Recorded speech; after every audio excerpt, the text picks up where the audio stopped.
Welcome dear students to chemistry class. इस class में हम दो टॉपिक्स लेंगे। एक है that is called as equivalent weight की बात करेंगे हम, और दैट इज दूसरा हम करेंगे किसकी बात यहाँ पे, that is gram equivalent weight की बात करेंगे, इसकी या ग्राम इक्वलेंट्स की बात करेंगे। ये दो टॉपिक्स हमारे पास है, वेरी इंपॉर्टेंट टॉपिक्स हमारे पास है। एक है इक्वलेंट वेट और दूसरा है ग्राम इक्वलेंट वेट की बात करेंगे। तो जो टॉपिक्स मेरे पास है इसमें एक है इक्वलेंट वेट, इक्वलेंट वेट, और दूसरा है ग्राम इक्वलेंट या number of gram equivalents, number of gram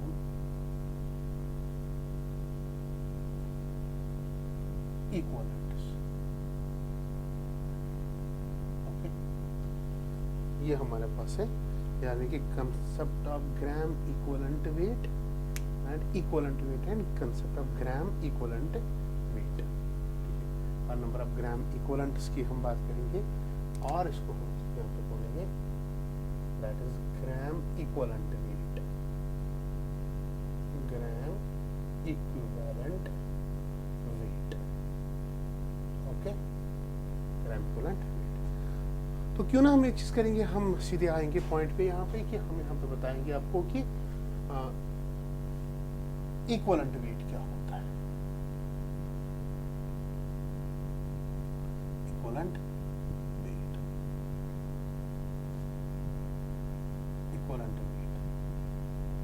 ठीक है, अगर हम इक्वलेंट वेट की बात करेंगे कि ये क्या होता है, अगर हम यहाँ पे देखेंगे equivalent weight of A substance is the number of times, याद रखना ये बात वेरी इंपॉर्टेंट है। Equivalent weight of A substance की अगर हम बात करेंगे, equivalent weight of A substance, किसी भी सबस्टेंस की अगर हम बात करेंगे, वो क्या होता है। जैसे हमारे पास कोई सबस्टेंस है, मैं बता रहा हूँ कि इसका इक्वलेंट वेट कितना है। जैसे हमारे पास H2SO4, ठीक, जैसे हमारे पास HCl, जैसे हमारे पास NaOH है, जैसे हमारे पास ग्लूकोज है। सबस्टेंस ही है कि और क्या है, ये तो सारी सबस्टेंस है। तो आपको बताऊंगा कि इसका इक्विवेलेंट वेट क्या है, इसका इक्विवेलेंट, या हमारे पास पोटेशियम आयोडाइड है, या हमारे पास NaOH की बात, KOH की बात, MgCl2 की बात, ठीक है ना। अगर इन सबस्टेंसेस की मैं बात करूंगा तब जाके आपसे पूछता हूँ कि इक्विवेलेंट वेट इनका क्या है। ठीक, इक्विवेलेंट वेट कितना है। तो ये सबस्टेंसेस की अगर हम बात करें, ये सबस्टेंसेस की हम बात करें, तो equivalent weight of a substance, equivalent weight of a substance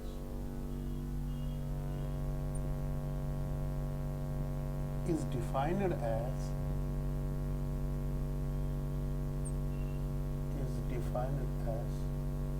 याद रखना ये, ठीक है। Equivalent weight of a substance is defined as weight of substance that combines as weight of substance, weight of substance that combines directly or indirectly,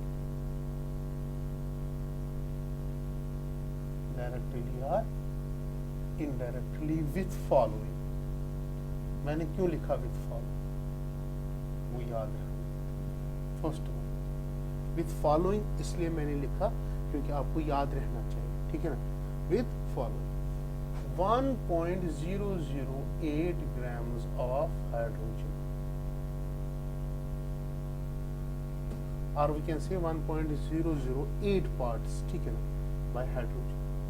second 8 grams of oxygen,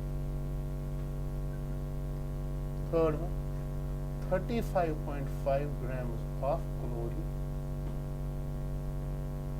और fourth one is 108 parts by volume की या mass की बात करेंगे, grams of silver, that is H। उसको हम क्या बोलते हैं यहाँ पे, इक्विवेलेंट मास। क्या बोलेंगे, equivalent mass, that is 1.00 parts by weight भी आप कह सकते हैं, parts by weight. 1.00 of hydrogen parts by weight की बात करेंगे हम। 8 grams of oxygen parts by weight, 8 parts of oxygen by weight, ये भी बोल सकते हैं। 35.5 parts of chlorine by weight की बात करेंगे, या 108 parts by weight of silver।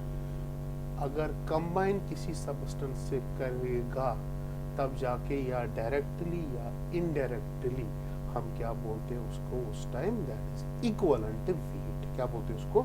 Equivalent weight. अभी इक्विवेलेंट वेट के तरीके क्या है निकालने के, ठीक है ना?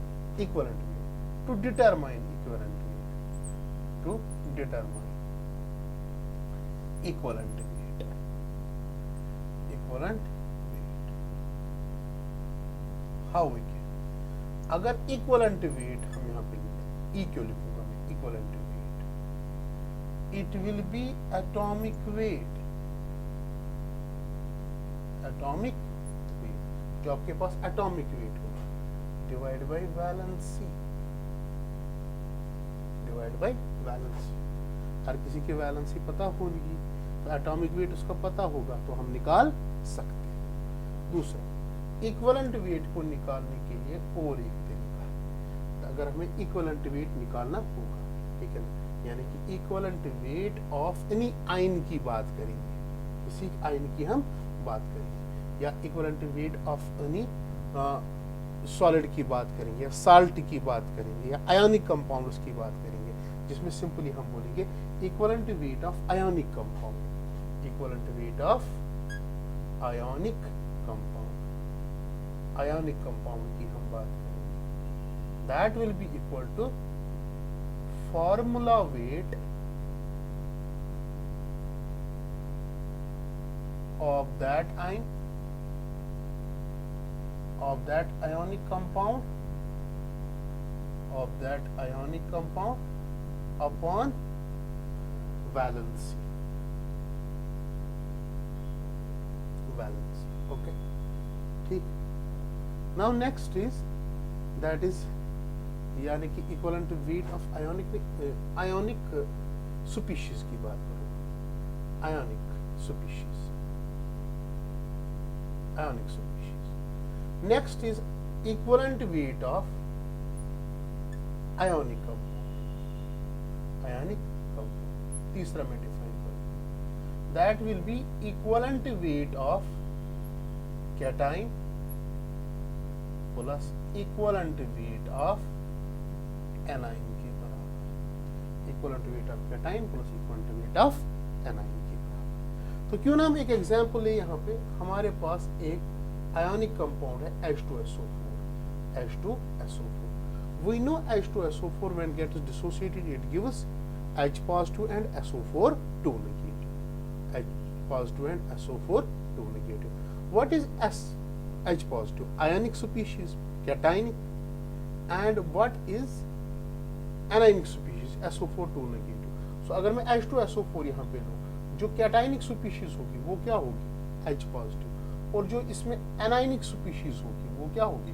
SO4 2 negative. जरा मैं इसका इक्विवेलेंट वेट निकालूं, इक्विवेलेंट वेट किसके बराबर होगा इसका? Atomic weight. एटॉमिक वेट कितना होता है हाइड्रोजन का? 1। बोलो इस पे वैलेंसी कितनी? इस पे वैलेंसी 1, दैट इज 1 + 1, तो 1 निकला इसका। जरा SO4 की बात करूंगा तो SO4 में क्या करूंगा? पहले मैं SO4 का क्या निकालूं? Atomic weight. सल्फर का 32, इसका 16 और 4 हो गया 64 + 32, okay, that comes to 4 + 6 it is 96। तो ये आया 96 अपॉन, यहाँ पे देखो चार्ज कितनी है, वैलेंसी फैक्टर की बात करूंगा मैं, ये है 2, तो that comes out to be 49। So what is the equivalent weight of this? It is 1 + 40, sorry, it is 48, 48, so it is 48, 48 + 1 कितना हुआ? 49। So what is equivalent weight of H2SO4? Equivalent weight of H2SO4, that is equal to 49, okay। Now we can say next, equivalent weight of acid, और base, अगर equivalent weight of acid या base का निकालना होगा, how we can determine, simply उसका molecular weight, molecular mass बोलो, upon आएगा उसकी बेसिसिटी और एसिडिटी, अपॉन उसकी बेसिसिटी और एसिडिटी। इसकी एक एग्जांपल में ये H2SO4, अगर देखेंगे ये क्या है, ये है एसिड, क्या है एसिड, तो you know H2SO4 when get is dissociated it gives H2 plus SO4 2 negative। तो अगर मैं यहाँ पे देखूंगा ये H2SO4 कितने प्रोटॉन्स H पॉजिटिव प्रोवाइड कर रहा है, 2। So what is it is basicity, basicity होती है इसकी 2, क्या होती है इसकी बेसिसिटी 2 होती है उसकी। वो हम क्यों कहते हैं इसकी बेसिसिटी 2 है, क्योंकि एक H2SO4 मॉलिक्यूल कितने OH नेगेटिव को न्यूट्रलाइज कर सकता है, 2 को, एक H2SO4, क्योंकि एक H2SO4 कितने H पॉजिटिव दे रहे हैं, 2, मींस ये 2 OH नेगेटिव को न्यूट्रलाइज कर सकता है, तो इसलिए हम उसको कहते हैं इसकी बेसिसिटी कितनी है, 2 इसकी बेसिसिटी। नाउ अगर मैं इसका इक्विवेलेंट वेट निकालूं, equivalent weight that will be equal to molecular weight of H2SO4, molecular weight इसका निकालेंगे, मॉलिक्यूलर वेट इसका कितना है, 2 × 1 + 32 + 16 4, that comes out to be 98। तो इक्विवेलेंट वेट कितना होगा, 98/2, that comes out to be 49। Similarly अगर यहाँ पे NaOH की एग्जांपल, NaOH में बेस है, NaOH में अगर हम देखेंगे ये देता है Na positive and OH negative. So एक NaOH कितने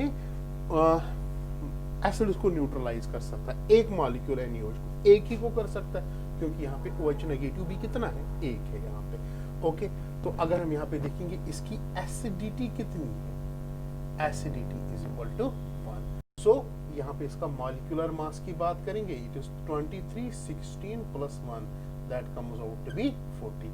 सो इक्विवेलेंट वेट इसका कितना है, दैट इज 40/1, इसका कितना है 40 इसका, okay, getting. Now is equivalent weight of salt, equivalent weight of salt की बात करेंगे। Equivalent weight of salt very very important होता है यहाँ पे।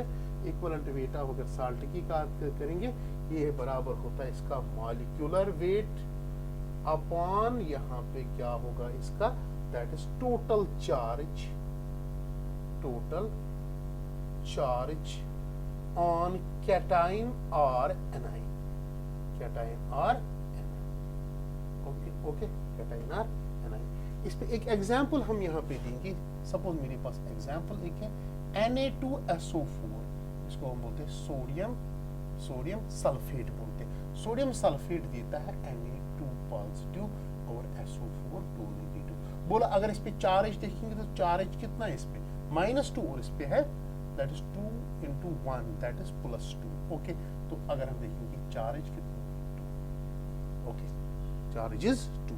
तो अगर हम यहाँ पे देखेंगे इक्विवेलेंट वेट इसका, equivalent weight will be molecular weight, molecular weight निकाल सकते हैं, it is 2 × 23 + 32 + 16 × 4, that comes out to be, it is 6, it is 46 + 32 + 64। हम इसको टोटल करेंगे, 4 और 2 6, 6 और 6 हो गए 12, 2 1 6 9 10 और 40, 142। So that is 142/2, it is 71. So what is equivalent weight? That is 71 इसका equivalent weight होगा। लास्ट पे आते हैं, अगर हमारे पास ऑक्सीडाइजिंग और रिड्यूसिंग एजेंट होगा, वो आपने सुना होगा ऑक्सीडाइजिंग और रिड्यूसिंग एजेंट, ऑक्सीडाइजिंग और रिड्यूसिंग एजेंट, रिड्यूसिंग एजेंट। अगर इनको इक्विवेलेंट वेट निकालना होगा, बहुत ही आसान तरीका है इक्विवेलेंट वेट निकालना। इनका भी आपको मॉलिक्यूलर वेट निकालना है, divide by number of electrons gain और number of electrons lost, okay. जैसे ऑक्सीडेशन, आप क्या बोलते हो oxidation? Oxidation is loss of electrons, reduction is gain of electrons. एक होता है ऑक्सीडाइजिंग एजेंट, ऑक्सीडाइजिंग एजेंट में उल्टा होता है, वो क्या होता है दैट उसके इलेक्ट्रॉन्स क्या हो जाते हैं, वो गेन करता है इलेक्ट्रॉन्स को, और रिड्यूसिंग एजेंट मीन्स वो क्या करता है, लॉस इलेक्ट्रॉन्स करता है, ठीक है ना। तो that is oxidising and reducing agent, ठीक है ना। हमारे पास बहुत ही मतलब कि ये आइडिया है that is about equivalent weight. Okay बेटा, now coming to gram equivalent weight, ये बहुत आसान। ग्राम इक्विवेलेंट वेट की अगर हम बात करेंगे, it is simply molecular, sorry it is simply, अगर यहाँ पे देखेंगे ग्राम इक्विवेलेंट वेट की बात करेंगे, it is a weight of a substance, weight of substance divide by equivalent weight of that substance, of that substance, equivalent weight of that substance. Suppose अगर यहाँ पे देखेंगे किसी का हमें क्या निकालना होगा, ग्राम इक्विवेलेंट वेट, क्या निकालना होगा, ग्राम इक्विवेलेंट वेट। अगर हम यहाँ पे देखेंगे the number of gram equivalents of the substance may be defined as a ratio of weight of the substance to the equivalent weight of the substance, that we call as gram equivalent weight। क्योंकि equivalent weight of a substance हम इस तरीके से निकाल सकते हैं। अगर weight of the substance दिया गया होगा, इसको हम किससे डिवाइड करेंगे, equivalent weight of that substance से, ठीक है। तब जाके क्या निकलेगा, ग्राम इक्विवेलेंट वेट की बात करेंगे। अगर इसको थोड़ा बहुत इलाबरेट करेंगे तो यहाँ पे हम लिख सकते हैं weight of substance upon equivalent weight किसके बराबर होता है, molecular weight upon valency factor भी बोल सकते हैं, या हम बोलेंगे weight of substance upon molecular weight into VL, that is gram equivalent weight, क्या उसको बोलते हैं, ग्राम इक्विवेलेंट वेट। अब ये वैलेंसी फैक्टर बहुत सारे हो सकते हैं, acidity, basicity, oxidising nature, reducing nature, charge हो सकता है, ठीक है ना। मैं यहाँ पे लिख सकता हूँ ये valency factor, acidity, basicity, electrons gained, electrons lost, valency,